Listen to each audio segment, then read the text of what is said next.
Just wanted to say I feel sorry for all you men that have these Spanish, Latino females and they kidnapped them from y'all, took y'all ass away. I feel you. I feel you. There's no excuse. Except they was jealous, man. And hopefully, some of y'all don't go to the extreme as some of these men who, they feel like they took their life away. They took their ass away from them.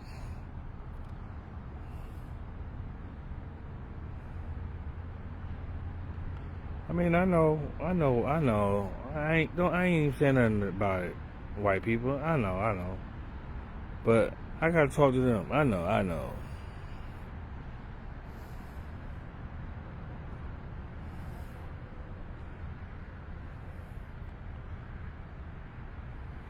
I feel sorry for them though.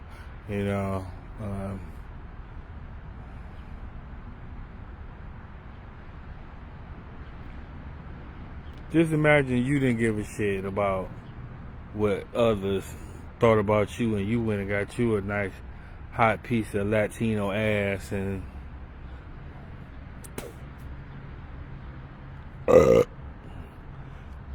then somebody just came and kidnapped the bitch.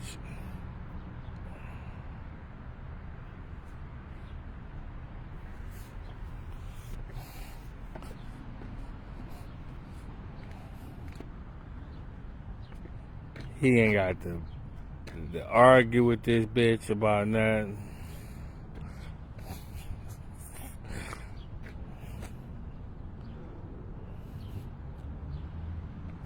He done found the perfect bitch. A Latino bitch. Her whole motives is all different. It ain't even the same.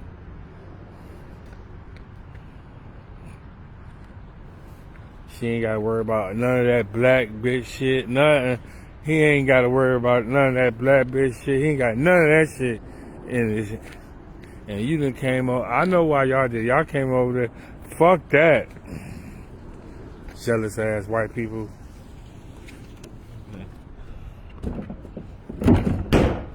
Went over there. I heard one nigga, he did something. What'd he do? He let off pipe bombs or some shit. That's serious, man. I hate that he went out like that. Damn. And we need to talk about it. They just spoke about it that one day and I said, no, that's fucked up. You robbed him for it. You robbed him of his life. That motherfucker did everything possibly he can do in life to stay out of harm's way. Went and got him a Latino bitch.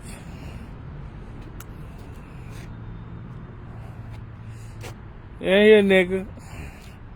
A Latino bitch. He figured I ain't got no trouble. I ain't gonna have no trouble with these white bitches. I ain't gonna have no trouble with these black bitches. I got a Latino bitch.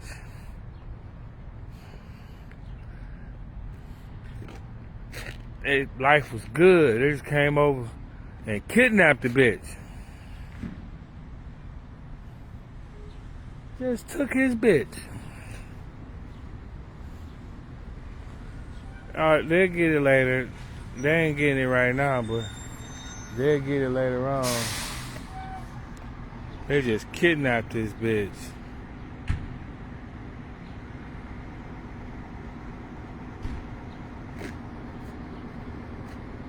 They just took the bitch. I mean,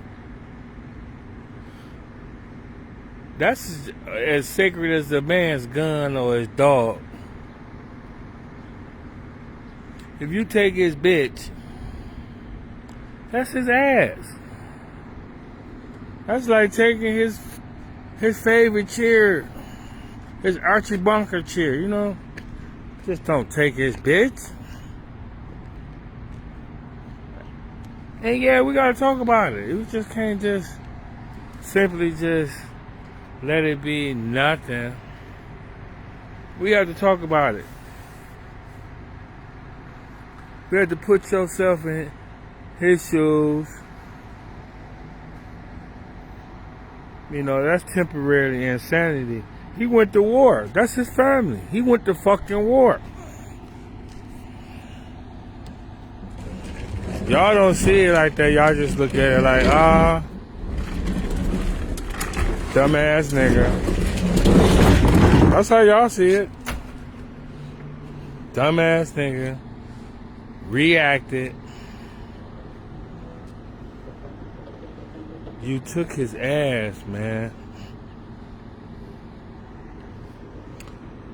Go take some of these white boys' ass. See what happens.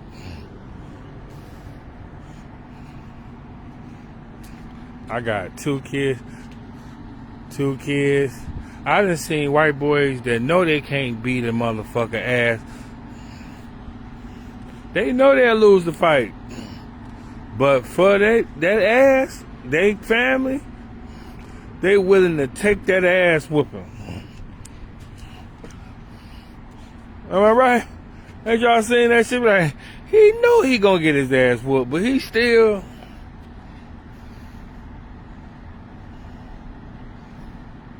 Motherfucker being Walmart, you done cross the line on his bitch. White boy, he gonna take an ass whooping over this shit.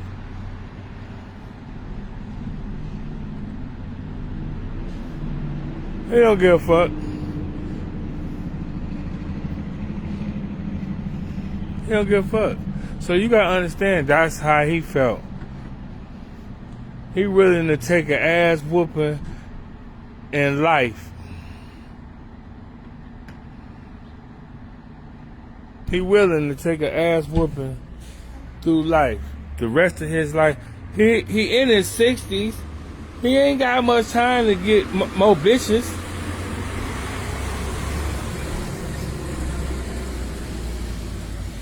At 60 years old, you just can't just lose a bitch and just get a new bitch.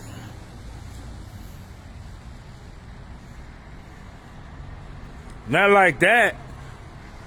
Then you gotta train the bitch. Or the bitch gotta train you, you know what I mean? Y'all gotta go through that rough stage.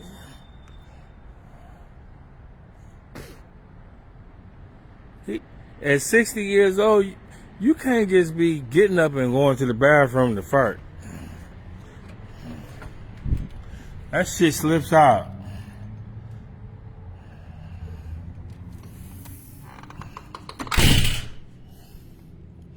I know, y'all don't give a fuck. I know, I know. Trust me, I do. I know you don't give a fuck. But that's because you're a lowlife.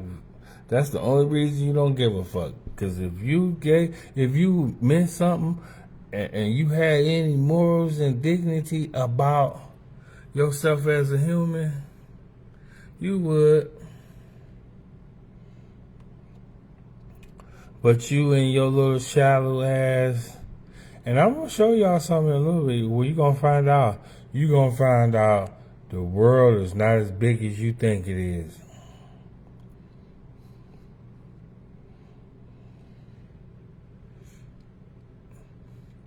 I'm here with the earth. I ain't talking about like the world as you know it. I'm talking about the planet Earth is smaller than you can believe. I'm talking about the continents too. I ain't talking about the ocean. I'm talking about just the fungus rocks that we got. I like to call it fungi. The fungi. The fungus, you know, the coastal lands in which we gotta stay on. Thank God we got these motherfucking fungus to stand on, because if we didn't, we'll be in trouble. Mm-hmm. Can you imagine just living in water?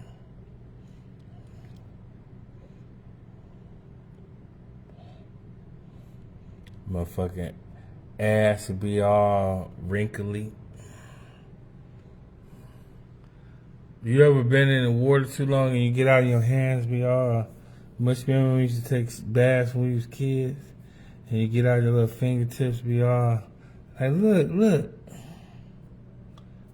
at my finger, look. You know what I said? Look.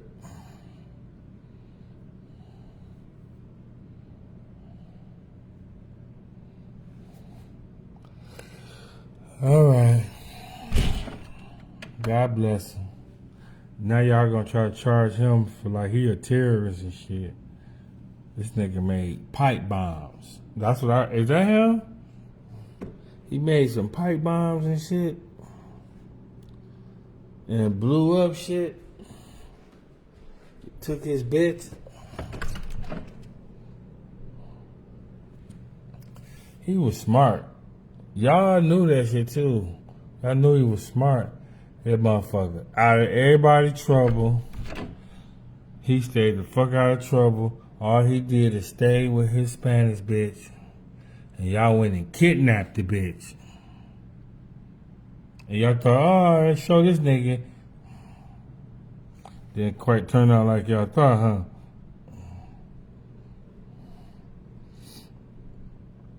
Cause y'all figured y'all was gonna get the last laugh. And he decided he wanted the last laugh.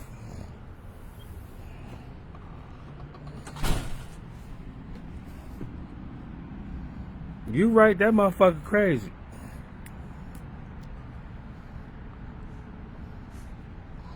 That motherfucker crazy.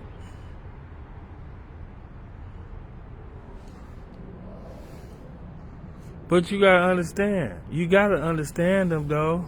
Yeah, he crazy than the motherfucker, but you still got...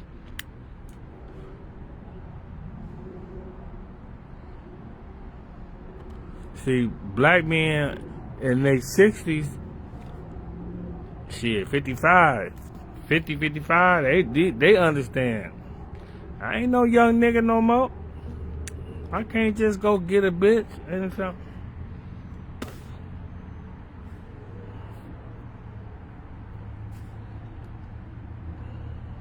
I just can't go start courting.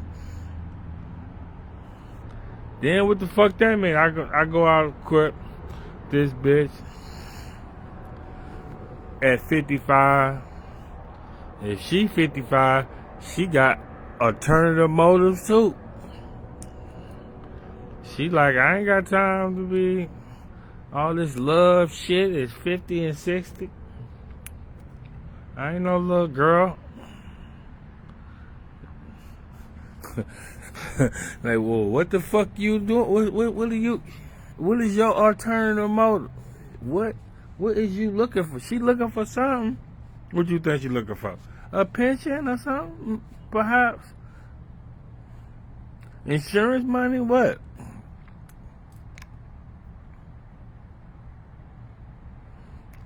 So at 55, 60 years old, you got to watch out for all that shit. So you got to understand, y'all took his life.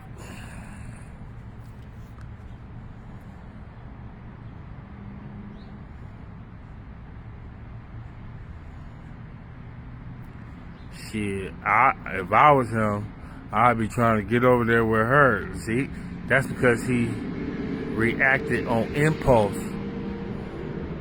He didn't think about it.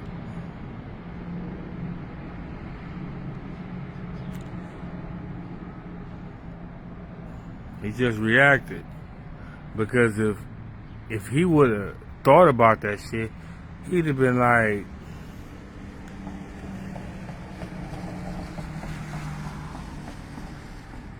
I'm going too.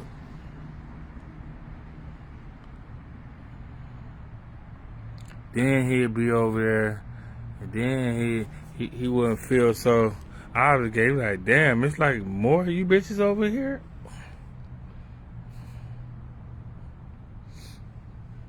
I'm telling y'all, I told y'all, I've been talking about this lately. The biggest thing about the deport shit is not what y'all think. It's not because it's because of sex. I'm telling y'all, I know what I know people. I know what you motherfuckers are. Motherfuckers are animals. For real. You try to act civilized, but y'all motherfuckers are animals. All this shit is over sex. The men really don't want the motherfucking Hispanic women to leave. However, they can't get them, so fuck them. And they getting paid to send their asses back. And they don't like too much. They don't like the Hispanic guys too much. I don't think they like the fact they feel confused. I feel confused. White boys they be kind of turned on and shit with the white boys or with the Hispanic girls. I mean men, the Hispanic men. I feel attracted to these motherfuckers. What's his name? What that motherfucking name?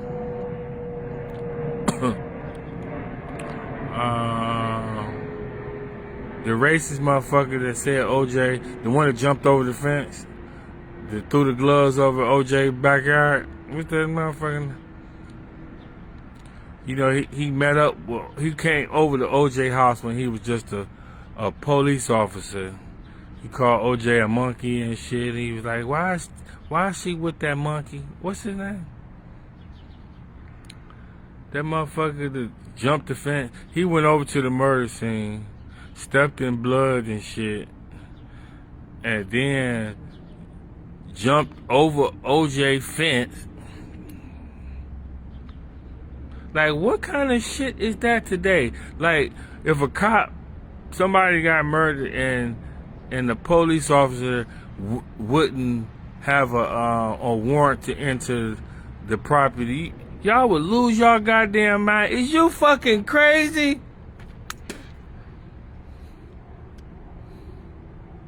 We got this nigga. What the fuck? And today, in the 2020s, that is fucking absolutely absurd for an officer to go up in any motherfucking body's house without a search warrant, especially if you got him as a suspect. It is absolutely, the other cops will whoop your ass. Is you crazy? That's how you know that Mark Fuhrman had something to do with the murder. Because he purposely put them up. He didn't go over there to see if OJ did this shit. He went over there to plant evidence. That was premeditated.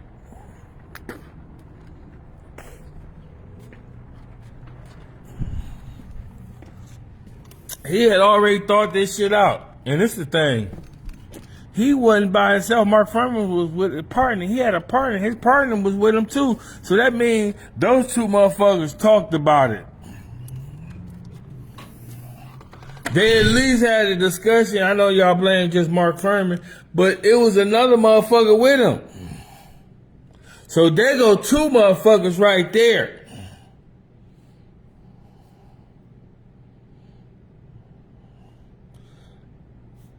They hit his ass good to the motherfucker. They didn't even say his name in court. Yeah, Mark Fuhrman went by himself. Mark Fuhrman was with another motherfucker when he went over to OJ house and jumped the fence. It was another motherfucker with him watching as a watch out guy. Go ahead, go ahead, jump. Go ahead. I got it. Go ahead. No, I'm watching. Go ahead. Hurry up, nigga.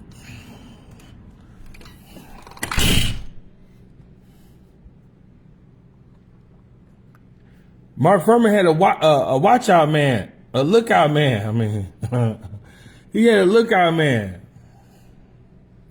But I told y'all a long time ago, you know, I was in law school when when they held the verdict and shit. That shit was an unbelievable day. It was a dividing. That's when America was officially divided again. For real. I was going to Washburn University, Topeka, Kansas, and it was such a beautiful environment for white people and black people at that time, because we was in Kansas. If you go to school in Kansas, you ain't got shit else but each other in a whole bunch of motherfucking field. So black people and white people tend to get along in Kansas when they in colleges, because you got 1 million colleges in Kansas. So, and you know, it's 1 million motherfucking colleges, so people tend to get along, no matter what the race is. And I had already been to 2 colleges already and had that experience of being around a melting pot of different races and how we had to survive together on campus in them towns. Well, one day,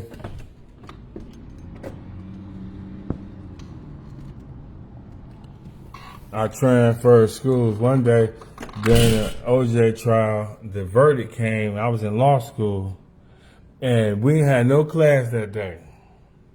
Everybody came to school, and they told everybody, "Hey, no school today. We ain't got class today."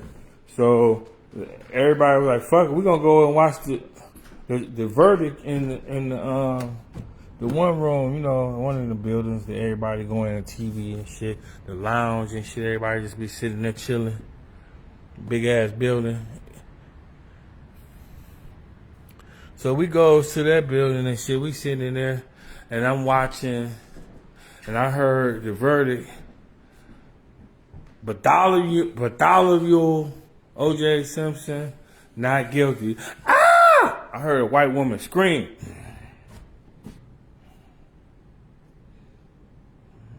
Way too motherfucking overdoing it. Like she about to faint. Ah! And the charge such and such, such and such. And then the nigga jumped up. Yeah! I was like, that's overdoing it too. And right then I said, this shit about to be ugly in America, because if we in this room and these motherfuckers feel so strongly about this verdict, what the fuck is the planet gonna be like now?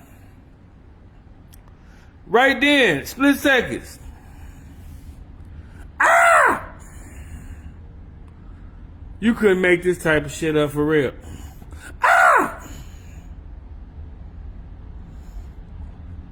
You know how you see watch movies and a white woman, ah, and she faint? This is how this bitch screamed. Ah! She didn't faint. She just screamed like that. Oh, cut it out. That's just the first charge that they read.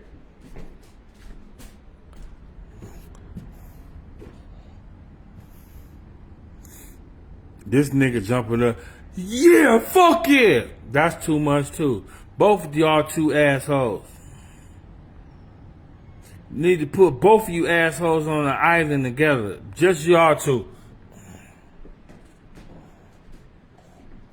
So you 2 motherfuckers can learn teamwork. Just y'all 2. That's what I was thinking. So they read the charges, whatever. And I could see the white people going into their little huddles and shit. Going into their little areas. I said, ooh, I'm watching. I ain't judging neither one of them. I'm just sitting in the middle watching both of them. Then I'm watching the niggas. They said, they rooting and yeah. It's the same year that the Million Man March too.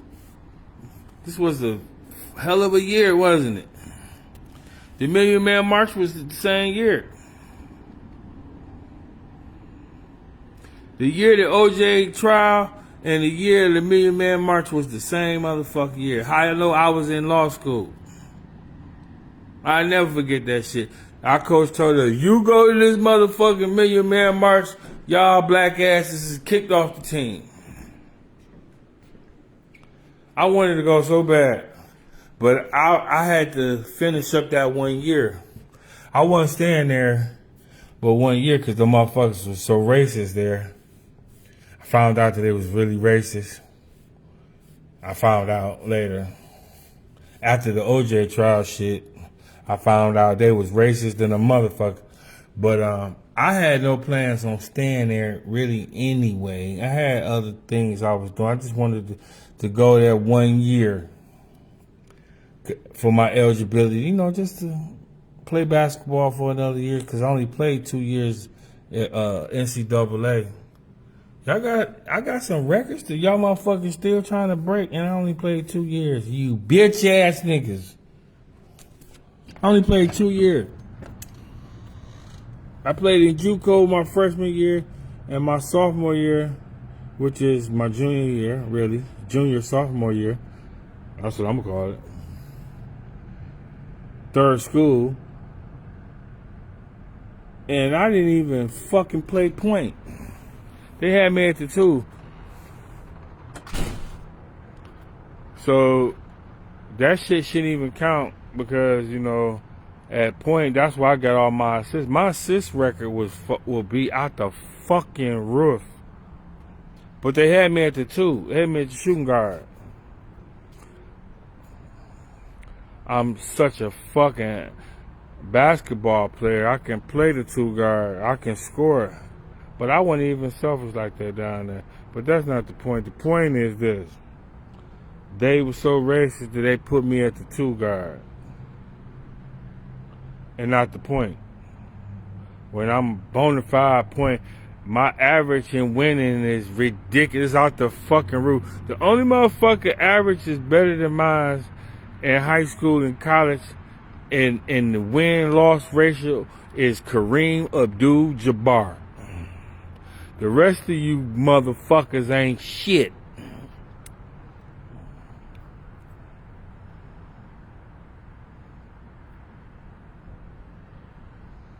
That's the only motherfucker that's over me. And I still be trying to figure out how. But I know how. That motherfucker went undefeated. His high school career and his college career. That's what you gotta do to beat me.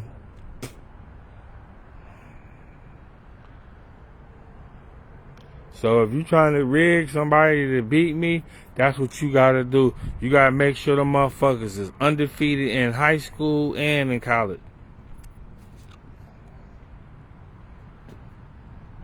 Bitch.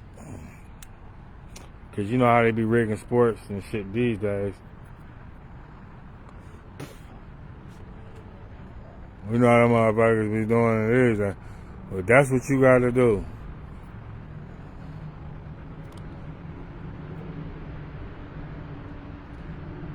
Shout out to the great Lucinda Kareem. I know some of the white people be like, it's Bill Russell. No. When you gotta go by the average. See, Bill Russell was allowed to play varsity basketball his freshman year of college. Kareem wasn't. Back in when Kareem started playing, they wouldn't allow niggas that was freshmen to come to college and play. They had to get on the JV team in college. They couldn't play varsity. So when they say the greatest winner of all time, you can't go by the win-loss. You can't go by them 4 years because Kareem wasn't allowed to play his freshman year. So therefore, you got to go by the averages.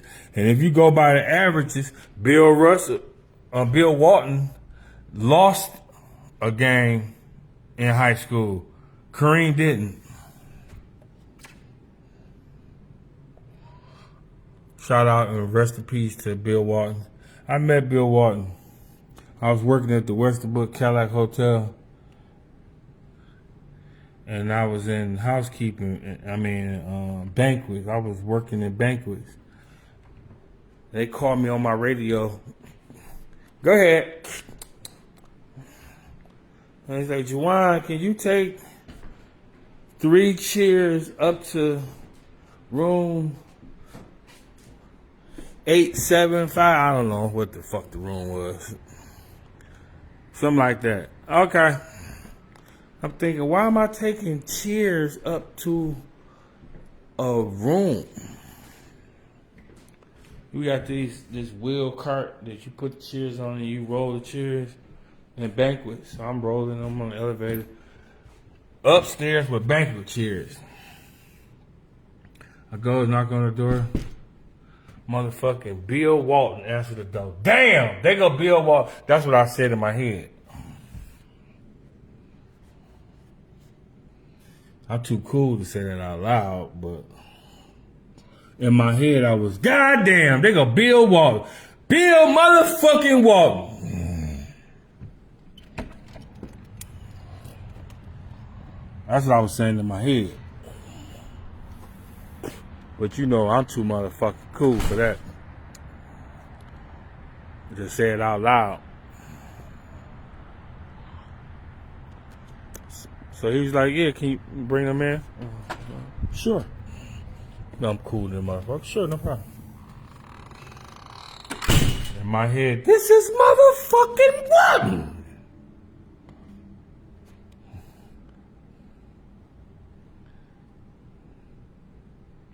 I don't know who I would have been more impressed with, Kareem or Bill Walton. I really don't. I think I'm more impressed with seeing Bill Walton than Kareem.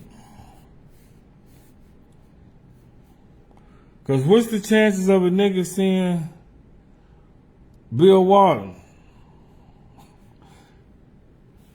We in two whole different lifestyles. Kareem would be like, oh, yeah, I can see it. I'm black, he black. There's a chance we're going to run into each other at KFC. I know y'all say that's racist, but the funny thing, I ran into Juwan Howard and Chris Webber at KFC for real. On Southfield Freeway and Finkel one day on Christmas break. I was home for Christmas break. He was home for Christmas break. He stayed on Biltmore. We stayed on the same street, Biltmore. But the shit still is ironic than a motherfucker, because his motherfucking daddy had to be just like my dad. Y'all niggas is home, but go get me some chicken. Go on up there, cause you know you want the car, right, nigga? I can't get the car. You got the car. I can't go get no chicken, so y'all nigga go get my chicken, nigga. So that's how I know how I was. I had to go get it, cause I'm on break, Christmas break. He let me get the car. And all I asked you go to KFC and get my chicken. Give me a bucket of chicken, nigga. So Chris up there getting his food. I'm sure his dad food, because his dad gave him the car. You get the car. Him and Juwan Howard up there. My name's Juwan, that's right. And I was on the phone. I was on the phone talking to not Lindsey Hunter, but Josiah Darby. That's Lindsey Hunter's best friend. They live in Mississippi together. So I'm on the phone, on the cell phone. I got my mom's cell phone. Nigga ain't got no cell phone in college. I got my mama's cell phone, because I came home. She's like, yeah, here. You got the phone and the car in case something happens. So I'm on her phone talking, because he called my house and she gave him her cell phone number. Josiah called. He like, yeah, nigga, I'm in Detroit. I was like, okay, what you doing up here? You supposed to be at home on your Christmas break in Memphis. He said, I'm up here with Lindsey Hunter, because Lindsey Hunter was playing with the Pistons at the time. And I knew they was best friends, and Josiah was up here in Michigan. So I'm standing up at KFC looking at Chris Webber right there in my face, Juwan Howard, but they was playing for Michigan. They weren't in the NBA yet. They was at Michigan then. And I said, damn, this is an ironic day like a motherfucker. I'm on the phone with Leslie Hunter and Josiah Darby. Chris Webber and Juwan Howard right here in KFC in front of me. And I'm trying to go hang with the no good niggas that I grew up with.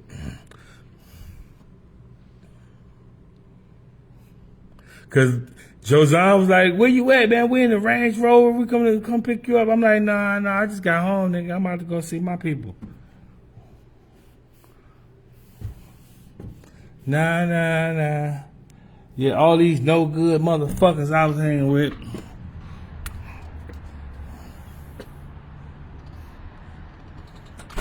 I hope you motherfuckers listening too right now. No good motherfuckers. I gave up hanging with them motherfuckers to hang with y'all piece of shit ass niggas. You know who you is too, nigga. So I goes hang with them. But that was an experience. But this experience with Bill Walton was way better than that. So I goes in the room, I put the chairs in the room, and I'm thinking like, what the fuck is he doing with all these chairs? So he said, okay, put one on right here. I said, okay. Now you gonna tell me how to put the chairs. I'm thinking, what the fuck? I put the chair down. And I said, well, maybe he just want to play some. He said, put the other one on top of that one. Now I'm like, hold on.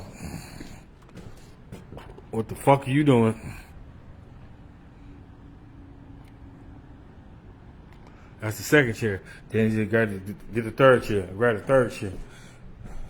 And put that on top of that one. What the fuck? Oh, maybe company coming later on. And then that's why he got the chairs stacked it up, because he about to have some people coming over. And this motherfucker pulled the chair up and then sit in it. And then at the table and start typing, you know, like go to his laptop like he about to start typing. He's like, can you hook up the Wi-Fi? All right, now you gotta call Service Express. That shit. I'm in housekeeping. I don't even know what the fuck the Wi-Fi is in this room. I don't know. But, like, oh, this is what you using the chairs for? So you can stack them up so his long ass legs ain't gotta be bent. You know, cause his knees is fucked up.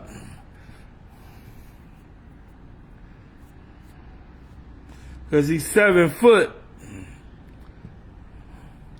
And he in his 70s and shit. That nigga 7 foot in his 70s, and he don't, them knees, he like, fuck that, been sitting down in these regular chairs. When I sit down in chairs, I gotta be high up. Who the fuck gonna get me up? Ain't nobody gonna be in here to get me up, to pull me up. These my knees. I was like, okay, Mr. Walton, I got you. Ah, that is smart. I got you. Then as I was leaving, I was thinking, I wonder do this nigga know who I am? And then through the years, I found out he's a sports announcer. He know his job is to know who the baddest motherfucking point guard in America at that time. So yeah, he know who I was. I know he was filling me out, but I didn't know what the fuck he was doing. You know, like, what the fuck kind of weirdo shit is this? What is he filling me out? I know I can read the motherfucker trying to figure out. He trying to see how smart I was.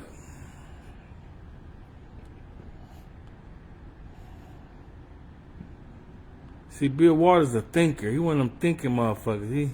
He just don't play basketball. You know, see, when he played with the Boston Celtics, the knees and shit was bad. So he was still out there doing smart shit, you know, to help his team contribute to win. He still got a motherfucking ring with them badass knees, remember?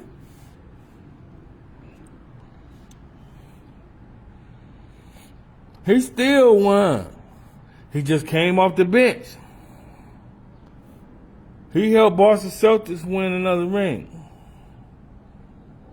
And if you count the Eastern Conference championships, you know, you gotta count them rings. Every championship is a championship. I mean, if you win the Eastern Conference, the Western Conference championship, you got a ring, baby, with diamonds. That's an accomplishment. So you gotta give all them rings to him. You gotta add that to his bouquet. You know, I'm thinking like, yeah, Bill Walton don't know who the fuck I am. But as I got older, he knew exactly who the fuck I was. I'll holler at y'all later.